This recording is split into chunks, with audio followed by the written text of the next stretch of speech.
આ project thought management system ને manage કરે છે. આખા થોટ આ લોગિન કર્યા પહેલા આખો જે પ્રોજેક્ટ છે ઓવરવ્યુ બતાવે છે કે આ પ્રોજેક્ટ શું કરી રહ્યો છે. આ એના અબાઉટ અસ છે, આ ઓલ થોટ છે, આ ઓલ થોટ જે લોકો થોટ એડ કરે છે એ અહીંયા જોઈ શકાય છે વગર લોગિન. આ ખાલી જોઈ શકાય છે, લાઈક કરી શકો અને શેર કરી શકો. અત્યારે આમાં લોગિનની જરૂર નથી રહી. હવે ધારો કે તમારે એડ થોટ કરવા છે, ધારો કે આ તમે કોઈ પણ થોટ એડ કરો તો તમારે લોગિનની જરૂર પડશે. લોગિન હોય તો જ થોટ એડ કરી શકો. અને અહીંયા પોતાનું એક ડેશબોર્ડ આવે કે તમે જે યુઝરે પોતાનું થોટ એડ કર્યા હોય એ બતાવે. એને લગતું યુઝરનું પોતાનું ડેશબોર્ડ છે જે અહીંયા આવે છે. અત્યારે લોગિન નથી એટલે એ નહીં બતાવે. એટલે મારે સૌથી પહેલા લોગિન કરવું પડશે. હું જાઉં છું અહીંયા રજીસ્ટરમાં. રજીસ્ટર નથી તો રજીસ્ટર કરવું પડશે. અને હું ઓલરેડી લોગિન છું જ તો અહીંથી હું લોગિન કરીશ. ધારો કે અહીંથી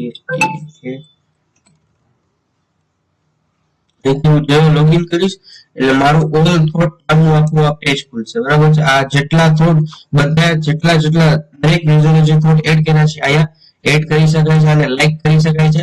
અને ધારો કે મને આ થોટ બહુ ગમ્યો, I can do it anything કે વોટએવર, કે આ મને આ થોટ બહુ ગમ્યો, મને આને એટલો ગમ્યો એટલો મારે લાઈક કરવી જ છે હું લાઈક કરી શકીશ. આ એના માટેનું એક રાખ્યું છે. હવે એક જ વાર લાઈક એક વાર ડિસલાઈક કરી શકો એવું નથી રાખ્યું. લાઈક તમે ઘણી બધી વાર કરી શકો. અને આમાં જેવો તમે શેર ખોલશો, શેર નો ઓપ્શન એટલે સીધો નેટ કનેક્ટ નથી એટલે વોટ્સઅપ ખુલી જશે. વોટ્સઅપ અને જેવું કનેક્ટ હોય એવું તમે સીધું વોટ્સઅપમાં જઈને શેર કરી શકો. આ પોતાનું થયું. આ ઓલ થોટ આવી ગયા. અહીંયા છે એડ થોટ. ધારો કે હું અહીંયા થોટ એડ કરું છું. અત્યારે આપણે અહીંયા જોઈ લે અત્યારે કઈ થોટ એડ છે નહીં. એટલે હું જે નવો થોટ એડ કરું છું એની વાત છે. અહીંયા જે થોટ છે ધારો કે અહીંયા ડેમો લખી નાખું. ડેમો કઈ લખેલું છે નહીં આ થોટમાં તો એડ કરીશ અને લખી નાખીશ ડેમો. આજની તારીખ 27 ફેબ્રુઆરી 2025. બરાબર. અને જેવું સેવ કરીશ ને થોટ એડિટ સક્સેસફુલી ઓકે આવી જશે અને અહીંયા આ ભાગમાં આવી જશે. હવે ધારો કે મેં એડ કર્યો છે એટલે મારું પોતાનું ડેશબોર્ડ છે એમાં આવી જશે. અને મારા ધારો કે અહીંથી અપડેટ કરવો હોય 2026 કરી નાખું તો સેવ થઈ જશે. થોટ અપડેટ નો મેસેજ આવી ગયો, અહીંયા અપડેટ થઈ ગયો છે અને સેમ ઓલ થોટમાં એ અપડેટ થઈ ગયો છે.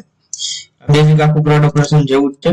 અહીંથી શેર લાઈક આપણે વાતચીત થઈ મુજબ ડેશબોર્ડમાં. અને ધારો કે આ થોટ ડિલીટ કરવો છે અહીંથી મારે ડિલીટ કરીશ એટલે ડિલીટેડ આવી જશે એટલે આ ડિલીટ થઈ ગયો.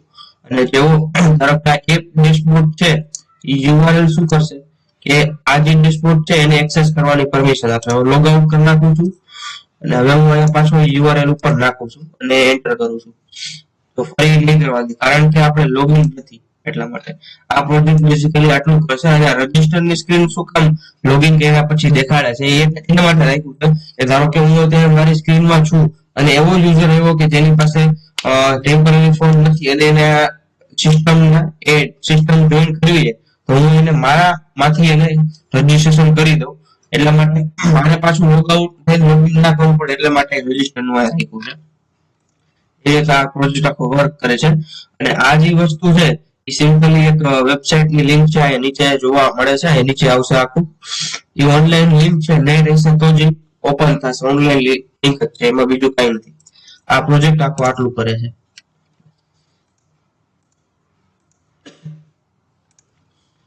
ઓલ થોટ એટલા માટે રાખ્યું છે કે ધારો કે હું નવો યુઝર છું, મારે જોવા છે કે આ સાઇટમાં કેવા થોટ છે પણ મારે લોગિન નથી થવું. મારે પેલા જોવું છે, ચેક કરવું છે કે આ સાઇટ મારા માટે કામની છે કે નથી.